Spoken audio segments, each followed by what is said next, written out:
Está gravando. Tá? Hebreus capítulo 5, versículo 12, fala assim: porque, devendo já ser mestres pelo tempo, ainda necessitais de que vos torne a ensinar quais sejam os primeiros rudimentos das palavras de Deus, os primeiros rudimentos da palavra de Deus, ou as coisas elementares, básicas das palavras de Deus. E vos haveis feito tais que necessitais de leite, e não de sólido mantimento. Porque qualquer que ainda se alimenta de leite não está experimentado na palavra da justiça, porque é menino. Mas um mantimento sólido é para os perfeitos, os quais, em razão do costume, têm os sentidos exercitados para discernir tanto bem quanto mal. Então ele fala, o escritor aos Hebreus, que ele... Pode fechar o Amarildo, por gentileza. Porque qualquer que se alimenta do leite não está experimentado na palavra da justiça. Mas permanece você também, Denis, porque aí a gente pode interagir. E não, ou seja, ele estava ensinando novamente palavras e ensinamentos para os irmãos lá dos Hebreus, e ele dizia: vocês parece que não já deviam estar precisando se alimentar de alimento sólido, e vocês ainda precisam de leite. Pelo quê? Deixando os rudimentos da doutrina de Cristo, deixando as coisas básicas, as doutrinas elementares da doutrina de Cristo, prossigamos até a perfeição, não lançando de novo o fundamento do arrependimento, de obras mortas e a fé em Deus.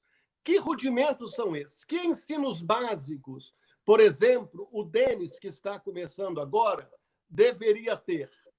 Todos nós deveríamos ter esses ensinos básicos, todas estas doutrinas básicas, quando nós começamos a andar e a conhecer Jesus. Quais são elas? O fundamento do arrependimento, de obras mortas, é um. A fé em Deus, 2. A doutrina dos batismos, está no plural, 3. A doutrina da imposição das mãos, 4. A doutrina da ressurreição dos mortos, 5. E a doutrina do juízo eterno, 6. Se é que eu contei direitinho. Interessante, o Davidson já deve ter ouvido, e alguns irmãos já devem ter me ouvido contar, que quando eu vou ministrar, geralmente é uma das primeiras lições que eu gosto de apresentar na escola de transformação, eu faço uma brincadeira. Então, eu peço aos irmãos que estão assentados, né, para fazerem assim: levante a mão direita. Você acha que o pessoal levanta a mão direita, irmão? Deixa aberto aí. Você acha, Davidson? Alguém está chamando. Só um pouquinho. Você acha, Davidson? Levanta. Não. Então, levanta a mão direita, levanta. Levanta a mão esquerda, levanta. Agora, irmãos, fiquem em pé. Aí o povo fica em pé. É uma brincadeira, talvez até boba minha, né? Uhum. Senta, irmãos. Os irmãos sentam. Vira para o lado, vira. Cumprimenta seu irmão, todo mundo cumprimenta. E eles imitam o que eu estou fazendo. Aí eu brinco com eles e falo assim: vocês são todos macaquinhos de Jesus, hein? Aí o pessoal ri, eles se divertem, porque eu estou chamando os irmãos de macaquinhos de Jesus. Eles imitam tudo. Levanta a mão, eu levanto a mão, eles levantam a mão. Eu abaixo, eles abaixam. Aí uma outra brincadeira que eu faço: repita comigo. Aí eu falo, eles repetem: Jesus me ama, Jesus me ama. Eu vou para o céu, eu vou para o céu. E aí eu vou brincando. Aí quando eles terminam, eu falo assim: os papagaios de Jesus. Aí eles riem, brincam. Aí eu falo na brincadeira: repete comigo: eu sou um macaquinho de Jesus. Aí todo mundo: eu sou um macaquinho de Jesus. Repita comigo: eu sou um papagaio de Jesus. Aí eles falam: eu sou um papagaio de Jesus. E a brincadeira tem um fundo de ensino que eu geralmente gosto de deixar. Primeiro é que nós não podemos ser macaquinhos e copiar ninguém. Nós somos seres pensantes, temos o Espírito Santo habita em nós, e a Bíblia diz em Atos que os bereanos, que nem discípulos eram, eles não eram crentes em Jesus, eles eram judeus. Diz a Bíblia que os bereanos eram mais nobres do que os de Tessalônica, que era outra cidade, porque Paulo pregava e eles iam conferir nas Escrituras se aquilo que Paulo estava ensinando era verdade ou não. Então, eles iam conferir e estudar nas Escrituras para saber se o que Paulo, irmãos, não era qualquer um, não, era o Paulo, o apóstolo, que ensinava, e eles iam conferir para saber se o que Paulo estava ensinando era a verdade. Todos os irmãos, eu, você, qualquer um que está nesse grupo e qualquer outro que vá assistir esse ensino, precisa ter esta diligência de conferir na Bíblia. A essa altura, eu estou há 50 e tantos anos no Evangelho, o Amarildo está há 25, 30 anos no Evangelho, o Luiz tem tantos anos no Evangelho, o Davidson também, e agora esses irmãos mais velhos, nós, né, na caminhada na igreja, nós precisamos parar e sentar e estudar a Bíblia e checar tudo que nós aprendemos. Nós temos que fazer isso, irmãos. Nós temos que checar tudo que nós aprendemos, não com os óculos daquilo que nós aprendemos, mas abrir as Escrituras. Se nós fizermos isso com sinceridade, com o coração quebrantado, não é para julgar pedra, não é para entristecer ninguém, não, mas quebrantadamente, com o coração amolecido, nós vamos compreender a verdade e a revelação de nosso Senhor Jesus Cristo. Eu e o Davidson hoje participamos de uma reunião pelo Zoom com os irmãos lá da África e o Paul Taylor aqui no Maine. E nós pudemos conversar e aferir o que esses irmãos têm vivido. Eu fico maravilhado de ver o que Deus tem feito, aquilo que eles têm aplicado do Evangelho, do princípio de Deus, o que Deus está operando, a obra que Deus está fazendo, a obra que Deus está realizando. E nós ficamos assim admirados, porque o Evangelho é o poder de Deus para a transformação, para a salvação de todo aquele que nele crê. O Evangelho funciona, irmãos. A primeira coisa que nós precisamos saber em relação àquilo que nós fazemos e conhecemos de igreja é se aquilo que nós estamos fazendo funciona. É você pegar o livro de Atos. Esses dias eu pedi um irmão para estudar o livro de Atos. Falei, se você vai ler Atos e você vai comparar Atos, aquilo que você vê hoje, comparar com o livro. O Davidson agora mesmo disse, quando o Espírito de Deus descer sobre nós. Ora, quando o Espírito de Deus descer sobre nós, o que está acontecendo que o Espírito não desceu ainda? Se o Espírito não desceu, e se não há essa manifestação do poder de Deus, depende, então, de uma atuação de Deus. Se ele já disse, nós encontramos em Atos, o Espírito de Deus será derramado sobre toda a carne. O que aconteceu com Denis é que ele está cheio do Espírito Santo, e quem é cheio do Espírito Santo, aonde passar, demônio vai se manifestar. Não tem jeito, ele é reconhecido. O Espírito de Deus ele está em fogos, em chamas para o Senhor. Estão entendendo o que eu estou dizendo? Então, rapidamente, eu gostaria de ler com os irmãos um assunto nas Escrituras, e este assunto é de extrema importância. E, na medida que nós vamos lendo, eu quero que você, com honestidade, compare o que você faz, qual é a prática que você tem. Mateus capítulo 3, nós vamos praticamente ler esses textos. Diz assim, que naqueles dias apareceu João Batista pregando no deserto da Judéia e dizendo, arrependei-vos porque é chegado o reino dos céus. E ele vem anunciando, aí fala de João, que tinha o seu vestido de pelos de camelo, um cinto de couro, e o texto vai continuando no versículo 5, diz assim, então ia ter com ele Jerusalém e toda a Judéia e toda a província adjacente do Jordão. Eles saíam do sul, saíam de todos os lados para encontrar com João, lá no Jordão. O Jordão começa lá no Monte Hermon, lá no norte, na área norte de Israel, no Líbano. São geleiras, né? A neve, o monte é coberto de neve, vai derretendo, aí forma o Jordão. E diz a Bíblia que eles vinham e eram batizados por ele no Rio Jordão, confessando os seus pecados. Aí, mais à frente, ele diz o seguinte, versículo 11, e eu, em verdade, vos batizo com água para o arrependimento, mas aquele que vem após mim é mais poderoso do que eu, cujas alparcas não sou digno de levar, ele vos batizará com o Espírito Santo e com fogo. E em sua mão tem a pá, e o texto continua. Então é muito simples, se você observar a questão do batismo aqui, João começou a batizar, a mensagem dele era uma mensagem de arrependimento porque o reino de Deus é chegado, a soberania de Deus é chegado, o senhorio de Cristo é chegado, você vai ter que acertar porque o rei está chegando, o reino de Deus está aqui. Você não pode continuar pensando do mesmo modo que você pensa. Você não vai continuar fazendo os mesmos rituais que você fazia lá no templo, sabe? João era filho de sacerdote. Seria como se fosse hoje um filho de ele é filho de pastor. Eu ia falar filho de padre, mas ficaria estranho, né? Só se for assim fora do... Os irmãos entendem, né? Mas ele era filho, vamos dizer, de pastor, filho do sacerdote. E ele, então, está dizendo, olha, vocês vão se arrepender, vocês vão mudar a maneira de pensar.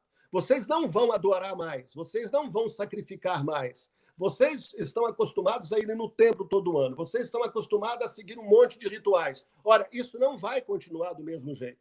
Agora é a hora de você ter uma mudança total de pensamento, uma mudança total da maneira como você encara as coisas de Deus. Por quê? Porque o reino de Deus é chegado. E ele então fala de que eu batizo com água para arrependimento. As pessoas vinham, e era uma situação absurda, porque elas vinham encontrar com João no rio, né? E eles desciam, e eles começavam a confessar os seus pecados. Imagina, o homem está lá, ele sabe que se ele confessar o pecado de adultério, ele vai ser apedrejado, porque a lei dizia que ele tinha que ser apedrejado. A mulher dele está acompanhando ele lá na beira do rio, imagina só, está acompanhando ele na beira do rio, e agora ele vai dizer assim, ó, João, eu tenho que dizer que eu adulterei. Eu traí a minha mulher. Como é que ele ia fazer uma coisa dessa? O outro ia dizer assim, eu não honro mais meu pai e minha mãe. Ora, se ele não honra pai e mãe, ele vai ser apedrejado. A lei disse que ele tinha que ser apedrejado. Então, confessar pecado para João, lá no Jordão, era uma coisa absurda. Como é que ele ia confessar coisas assim na frente de todo mundo? Imagina se um fariseu resolve ser batizado. E ali, quando ele confessava, ele era imediatamente batizado. Ele passava, então, pelas águas. E quando você vai para Mateus, capítulo 28, quando Jesus diz que nós chamamos de grande comissão, a grande ordem que ele deu, que na verdade, a grande comissão virou a grande omissão, eu já ouvi isso uma vez, é verdade, a ordem que ele deu, a grande comissão, a missão que ele nos concedeu, se tornou a grande omissão, porque a gente não vive esta prática, como diz lá em Mateus capítulo 28. Mateus 28, ele fala assim, versículo 19, portanto, ide, ensinai todas as nações, fazei discípulos de todas as nações, batizando-as em nome do Pai, e do Filho, e do Espírito Santo, ensinando-as a guardar todas as coisas que eu vos tenho mandado. E aí, Marcos, capítulo 1, versículo 9, você lê novamente. Aconteceu naqueles dias que Jesus, tendo ido de Nazaré, da Galiléia, foi batizado por João no Jordão. E logo que saiu da água, viu os céus abertos e o Espírito Santo que como pomba descia sobre ele. É interessante que o texto aqui de Marcos usa muito essa expressão, e logo, e imediatamente. Você vai ler Marcos, você vai ver isso. É uma ação atrás da outra. E aqui a gente encontra essa expressão que fala muito, porque diz assim, versículo 10 de Marcos 1, e logo que saiu da água. Por que Jesus saiu logo da água? Porque ele não tinha pecado para confessar. As pessoas vinham até João, confessavam, falavam dos seus pecados, ia falando, confessando, iam contando os seus pecados para João, e eles então eram batizados. Jesus não. Jesus saiu logo da água. Ele viu os céus abertos e o Espírito de Deus que como pomba descia sobre ele. Aí você vai para Marcos, capítulo 16. Eu estou correndo, porque realmente é breve, tá, irmãos? Marcos, capítulo 16, diz assim, versículo 15. E disse-lhes, ide por todo o mundo, pregai o evangelho a toda criatura. Quem crer e for batizado será salvo, mas quem não crer será condenado. Você vai, Lucas também, Lucas capítulo 3, fala da pregação também de João Batista, que é a voz do deserto, e no versículo 21 diz assim, e aconteceu que, como todo o povo se batizava, todo o povo se batizava, sendo batizado também Jesus, orando ele, o céu se abriu, e o Espírito Santo desceu sobre ele em forma corpórea, como uma pomba, e ouviu-se uma voz do céu que dizia, tu és meu filho amado, nele eu tenho prazer. E Lucas vai caminhando, você vai encontrar também que no final de Lucas, que o Senhor ordenou que eles saíssem pregando o evangelho e proclamando o perdão dos pecados. Aí você vem para João, capítulo 1. João, capítulo 1, fala de que Jesus se aproximou dele, né? Veio Jesus e ele diz, então, eis o Cordeiro de Deus que tira o pecado do mundo. Essa é uma revelação extraordinária, porque eu costumo dizer que quando ele falou isso de Jesus, Jesus disse, quando João declarou isso a respeito de Jesus, é como se João proclamasse o fim do sacerdócio. Ora, se Jesus é o Cordeiro que tira o pecado do mundo, acabou o sacerdócio. Não tem mais sacerdotes. Não precisa mais de sacerdotes. Não precisa mais de sacrifício no templo. Não precisa mais de adoração no templo. O templo acabou, ele fechou o templo. E ele, então, acaba, é como se ele mandasse embora, despedisse todos os sacerdotes, inclusive o pai dele. Olha que coisa interessante. Eis o Cordeiro de Deus que tira o pecado do mundo. Ora, se o Cordeiro de Deus tira o pecado do mundo, não é preciso mais sacrifício de animais. Não é preciso mais fazer nenhuma oferta. Não é preciso mais, porque o Cordeiro de Deus tira o pecado de todo mundo.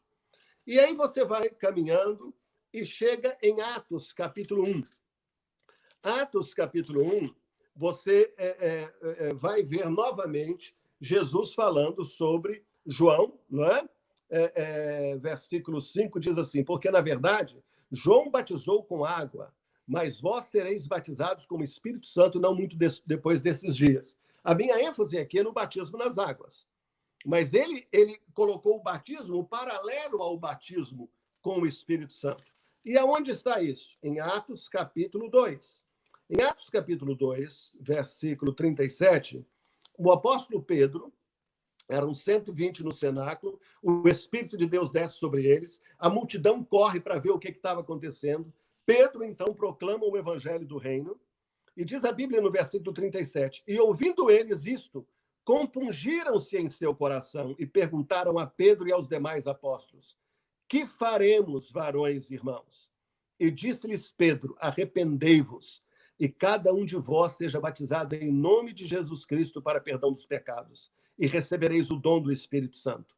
Porque a promessa vos diz respeito a vós, a vossos filhos e a todos quantos estão longe, e a todos quantos Deus, nosso Senhor, chamar.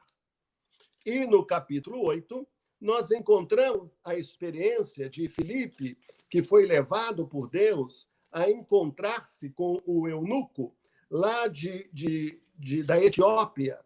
E diz a Bíblia, no versículo 30, que correndo Filipe, de Atos 8, ouviu que lia o profeta Isaías e diz, entendes tu o que lês? Aí o eunuco falou a maior besteira que ele podia falar na vida. Ele não sabe, né, coitado? Ele não sabia, né? Sabe o que ele falou, irmãos?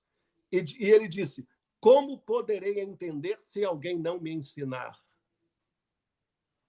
Ele praticamente estava invocando um mediador, alguém que ensinasse para ele. Quando, na verdade, ele não sabia que o Espírito Santo é quem nos ensina todas as coisas. Entenda bem, eu não estou desfazendo, eu não estou dizendo que nós não aprendemos uns com os outros. Claro que sim. Jesus disse que nós somos chamados a fazer discípulos, a ensinar aos outros aquilo que nós temos aprendido, a ensinar aos outros aquilo que o Senhor tem nos ensinado, a ensinar aos outros não aquilo que eu acho, não uma parte do Evangelho, mas todo o Evangelho de Cristo. É preciso que eu e você entendamos todo o Evangelho.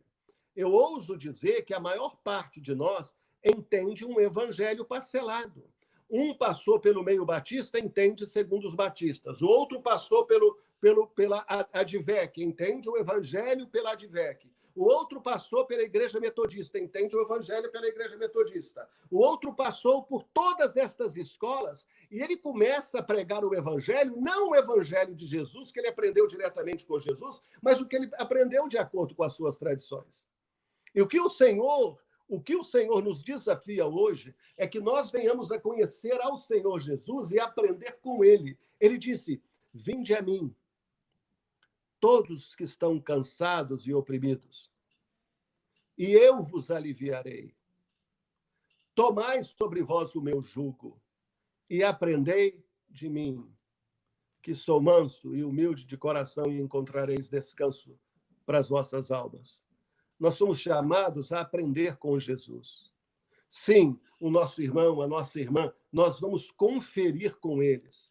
Mas até quando que eu e você, até quando que nós vamos ficar dependendo das pessoas? Até quando que nós vamos ficar correndo de um YouTube, de um canal do YouTube para o outro?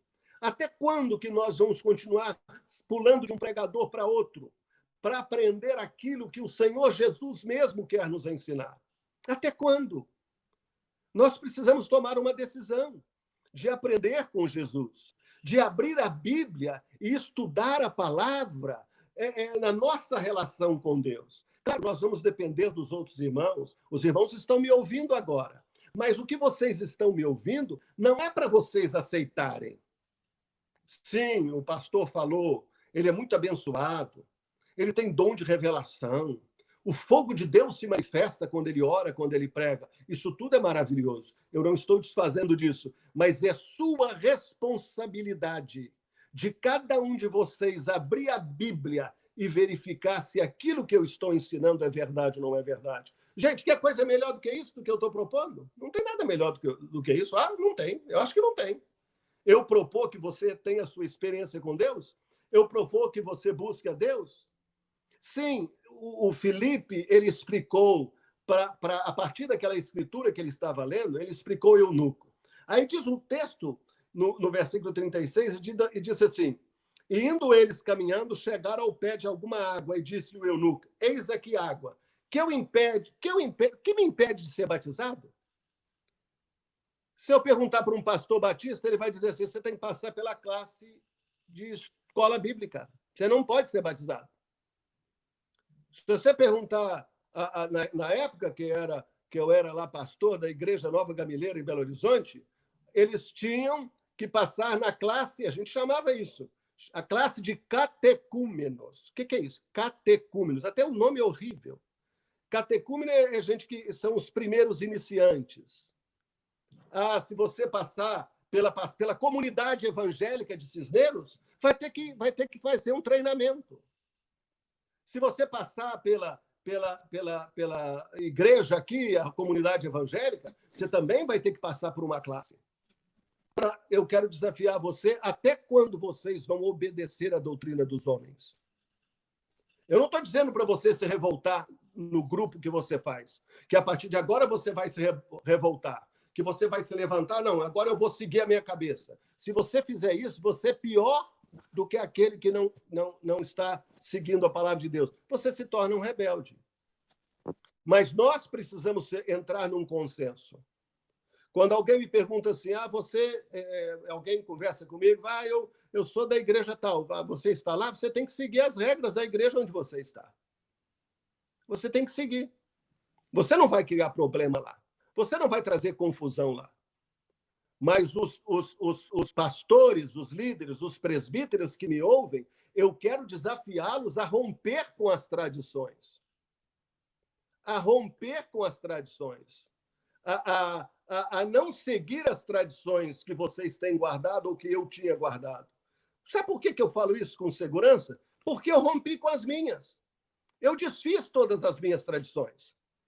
Eu já ouvi muitas pessoas dizendo assim, Josimar, mas você não era assim. Não era, não. Até que eu descobri a verdade. Até que eu descobri que eu posso batizar alguém que se converteu agora, que eu não preciso esperar para passar pela aprovação dos pastores ou dos diáconos da igreja. Porque ele tem que ser aprovado. Onde tem isso na Bíblia, irmãos?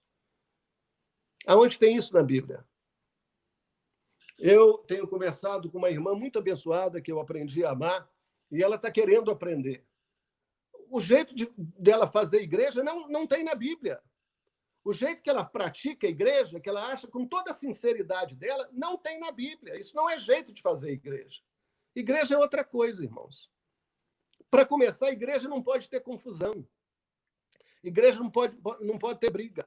Igreja não pode ter desavença. Se a igreja já não é mais igreja de Cristo, é a igreja dos homens. Se é igreja de Deus mesmo, igreja onde o amor impera, onde a graça impera, porque eu costumo ministrar como ministro, como Jesus ministrava. Falo isso com temor e tremor diante de Deus. Falo isso com muita humildade. E ele entrava na sinagoga, como eu considero as igrejas evangélicas hoje, como sinagogas. É a mesma coisa. Então, eu vou numa sinagoga. Eu sou aceito, eu continuo pregando. Eu não sou aceito, eu vou embora. Eu não vou criar confusão. Eu não vou brigar com o pastor. Eu não vou apelar. Mas que nós temos que decidir a quem nós vamos obedecer. Se nós vamos fazer um rompimento total com as nossas tradições ou se nós vamos seguir a palavra de Deus. Eu conheço um irmão Francisco, há 20 anos atrás deve ter isso, pelo menos uns 15, quase 20 anos, na verdade. Eu estava batizando num lago, aqui, junto com os irmãos lá da Calvary Temple, onde a gente reunia, e eu sempre fiz isso. Há 20 anos que eu faço isso.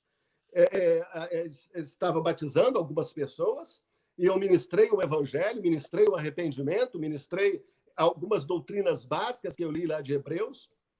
E aí eu acabei de batizar e perguntei, existe alguém aqui que gostaria, que sentiu no seu coração o desejo de receber a Cristo como seu Senhor?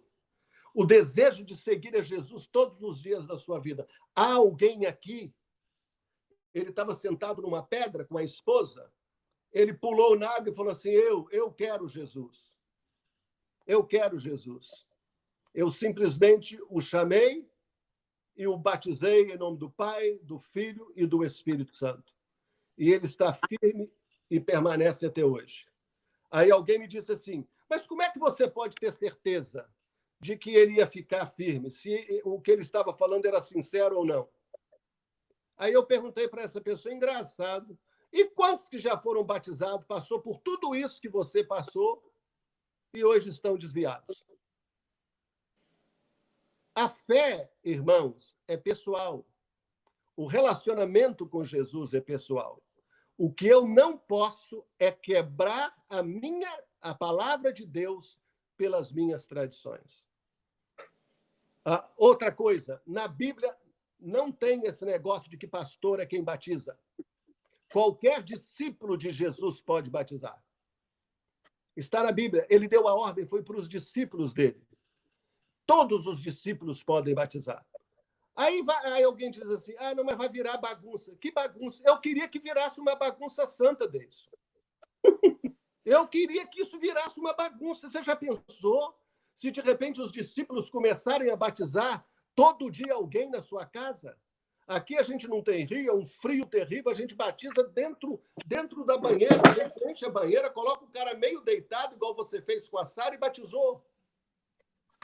Não tem coisa mais preciosa do que isso, não tem coisa mais maravilhosa. Quem dera se a gente tivesse uma bagunça assim, em que os discípulos de Jesus, movidos pelo amor de Deus, começassem a pregar e a ensinar o evangelho, e na medida que as pessoas fossem sendo salvas, eles fossem batizando. Não, a gente tem que fazer um evento na igreja, tem que fazer uma festa. Isso é tradição de homem. Jesus não ensinou isso. Eu acho que já basta a festa no céu. É melhor a festa do céu do que a festa na terra, irmãos. A Bíblia diz que a maior festa nos céus por um pecador que se arrepende. Amém. Não podemos institucionalizar aquilo que Jesus não institucionalizou. Nós precisamos dessa liberdade. Os discípulos de Jesus, você, discípulo de Jesus, precisa proclamar o evangelho. Denis, você diz, nós temos que estar preparados. Você já está preparado, meu filho. Aquele que recebeu a Jesus já está preparado. Aquele que tem o Espírito Santo já está preparado. Eu não posso falar isso abertamente, porque cada um tem a sua experiência pessoal com Deus. Mas eu pessoalmente, duvido daquele que um dia está frio, amanhã está quente. Um dia está frio, amanhã está quente. Um dia está frio, amanhã está quente. Eu não sei disso na minha vida. Desde que eu me entendo por dentro, eu estou sempre quente. Por gente, eu estou sempre quente. O Espírito de Deus está no meu coração, eu quero sempre servir a Jesus. Eu quero sempre agradar ao Senhor. Eu quero sempre pregar o Evangelho. O tempo que for, eu estou pronto para pegar, pronto para orar. Claro, tem momentos que eu tenho depressão profunda. Eu sou igual lá aqueles homens do passado, George Whitefield, Moody. Esses homens viviam tendo depressão. De vez em quando eu passo por isso. Mas passou essa fase, meu filho, eu estou quente para pregar o Evangelho, para anunciar e batizar e amar. Agora, não existe ninguém, eu vou terminar com isso, independente. Não existe ninguém independente. Um irmão me disse hoje, fulano vai reunir conosco. Aí eu entendi, vai reunir com quem? Ele me entendeu, é verdade. Vai reunir com quem? Com a sua denominação? Com o botequinho que você abriu uma porta lá e é a Igreja Batista. O outro abre outra porta, é a igreja daquilo. Cada um tem a sua porta, cada um tem o seu rebanho. Aonde tem isso na Bíblia, irmãos? Aonde tem isso na Bíblia? Não tem, irmãos. Você é pastor na sua cidade. Todas as ovelhas de Jesus na sua cidade são de sua responsabilidade. Amém. Todas as ovelhas de Jesus que estão ao seu alcance são de sua responsabilidade. Vejo dessa forma também. É isso que a Bíblia diz. Eu não posso dizer que as ovelhas que se reúnem aqui no meu boteco... Desculpa eu falar essa expressão. Tem gente que até, às vezes, eu já vi rejeitar uma ajuda a uma pessoa que está precisando de uma palavra, alguma coisa. Você não dá porque é da outra igreja. Não, eu não posso fazer isso porque ele é de outra igreja. Não, fica passando, fica aborrecido. As pessoas me perguntam assim, você é pastor de alguma igreja? Aí eu tenho que responder na linguagem que ele entende, né? Eu tenho que responder que eu não tenho um boteco, desculpa, eu não tenho um prédio aberto, eu não tenho um grupo de onde eu arrecado dízimo, então eu não sou pastor. Não, irmãos, eu sou pastor de Uster. A minha igreja tem 170 mil membros. Aleluia. Essa é a visão. Essa é a visão do Senhor. Hoje nós ministramos, o Davidson ouviu, eu falei para o Innocent. Innocent é líder lá em Burundi, um dos nossos filhos amados. Ele é líder de 75 mil jovens. Mas lá em Burundi ele não é conhecido como pastor. Engraçado. Ele é o pastor que mais tem ovelha. Ele tem 75 mil. Não tem ninguém que tem as ovelhas que ele tem. Porque a visão nossa é religiosa. Eu quero apelar para os irmãos para voltarmos às Escrituras, para abrirmos as Escrituras e frisar, você não pode ser independente. Se você acha que você vai ser... Por exemplo, quem está em Cisneiro, se você acha que você vai ser independente do Jonatas, independente do Didi, independente do Elias, você está enganado. Você dá o seu jeito de relacionar com eles.